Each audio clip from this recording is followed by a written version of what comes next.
Do. Hey, happy. It's Monday. It's Monday. I hope you had a good weekend.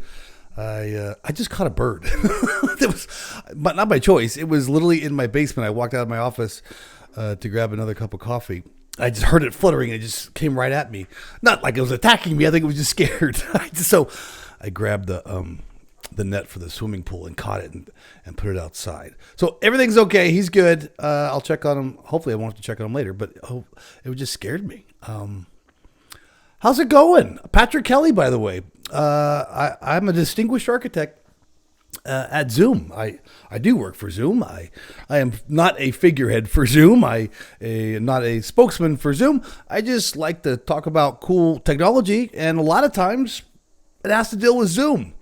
One of my favorite things about Zoom is Zoom Chat. It is probably the most unheralded feature within the Zoom ecosystem and platform. Everyone knows Zoom for meetings. That's common knowledge in the world today.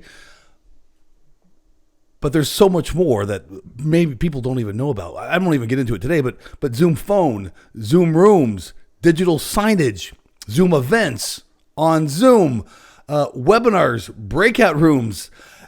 There's just a plethora of things and modalities and functions that just go so much more beyond meetings. Zoom IQ, call center, APIs, SDKs, marketplace. It's truly a UCaaS ecosystem and a UCaaS platform. And so part of that, the way we communicate today is really chat. Chat is probably the primary way we communicate, or at least I do. I use chat as a primary function, and most of the people I talk to and companies I talk to, as they evolve from the email world to the chat world, what we see is a curve, like a double hockey stick, right? A reverse hockey stick, where it's an exponential growth of chat and an exponential decline in email. And when they cross, that's when you're literally advancing that communication sector. Chat is the new way we communicate. And that's an enterprise way, right? Think about chat from a mobile's perspective. It's just SMS and texting. Extend that to the enterprise and the business model, and we basically have chat. And Zoom, if you haven't used Zoom Chat, I implore you to give it a shot. Much like video, much like audio, much like phone, Zoom Chat is frictionless. And that's really where we're driving a lot of the development and the horsepower of Zoom Chat into that chat, that collaboration and communication ecosystem. I've done like a five-part series on SharePoint integration with Zoom Chat. I've done a series on Mio integration with Zoom Chat, Teams Chat, WebEx Chat, Slack Chat, and how they can integrate together with Mio in between. Today, I want to show you how Zoom is really changing the landscape of what chat looks like. If you haven't used chat a lot, or you have, and you know the biggest part of chat, it can be notifications, can be organization. I belong to hundreds of different channels in the Zoom architecture. I have hundreds of different contacts in my chat, and a lot of really the hardest thing I think to do for me again is to keep track and organize all those things and where I'm notified and what's read and what's new and alls and app mentions. How do I really realistically look at it so I can really kind of go through it in a kind of a structured manner? Well, here's something, I don't know when it was deployed in Zoom Chat. I just kind of noticed it last week, and it could be my new favorite feature. It really, really could be. And hats off to the Zoom Chat team. I bug them all the time on improvements that can be made in chat. And thankfully, they're open-minded and always keen to listen to how we can make Zoom Chat better. Here's what I'm going to do. Let's look at this. Let's go to settings up here, the little gear, settings. And then we're going to go to chat. Watch this. Now, within this chat right here, I have a couple of choices. And one is how I organize my left navigation bar in chat. And obviously, left navigation bar in chat is on the left side. It is a navigation bar and allows me to pretty much create icons and functions on the left nav bar that are easy and fast to get to. So here's an example. I literally have all these checked off just for obviously example's sake, but I have missed calls. If I don't have a lot of missed calls, I can take it off. Watch. If I have it clicked here, it shows up as an icon over here. I don't get a lot of missed calls in my test account. So you know what? I'm going to take it off. I don't get a ton of requests for contacts, right? So right here, again, I'm going to take that off. Really just to simplify my left navigation bar. Take that off. Boom. Now I have it set. Here's some cool stuff that I'll do another video on this later.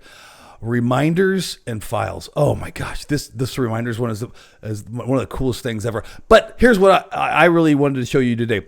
Customize the behavior of my sidebar. And why this is important is because on your left nav bar, it's in Slack, it's in Teams, it's in WebEx, it is in Zoom.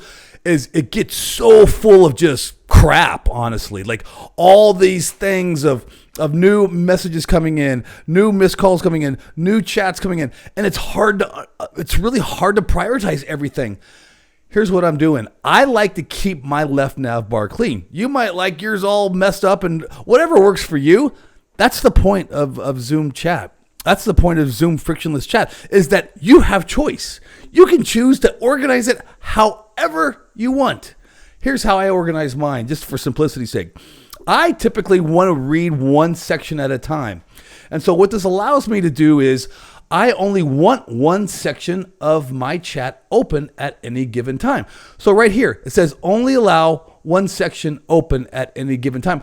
I don't want all my starred things open. I don't want all my compete open and all my chats open and all my channels open and have the whole left nav bar full of stuff. I don't want that. I want it simple and effective, and I want to be able to get in and get out of different sections. So watch what happens when I hit this compete section.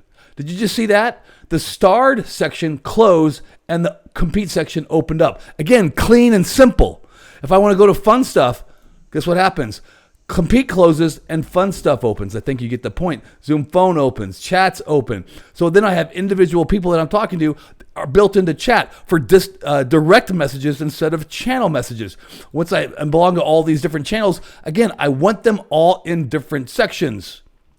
That allows me to separate my chat and channel section. There's the second one. I don't like channels associated with my direct messaging. I like them separated. You might like them combined. I don't care. Whatever you think works for you, you do that. I like them separated. I like channels and colleagues and coworkers and projects that I'm working on to be separate than direct messaging with my Zoom chat. So that's why I put this in here. And then finally, to round it out, I show my profile pictures next to my direct messages. One of my colleagues that I was working with last week, let's see, David, right here. Look at that. David's picture is right here. I'm going to move this, run over. If I just hover over it, I can actually show David's profile. He's an external contact, but right here, he's an account executive. He's external. All this shows up. I even see his personal note that he's out till September 5th on some MTO. But I have that ability to see his picture and show his profile. I don't want it just to say David, like this little team one right here. I want to see who it is. I might talk to lots of Davids throughout the course of the day. And I certainly want to be able to just visually represent who he is and immediately go like, oh yeah, that's David. I got it. All right. Again, this is one of the coolest things I've seen in Zoom in a long time. It might sound simple, but it's going to help organize your day. Hope that was helpful.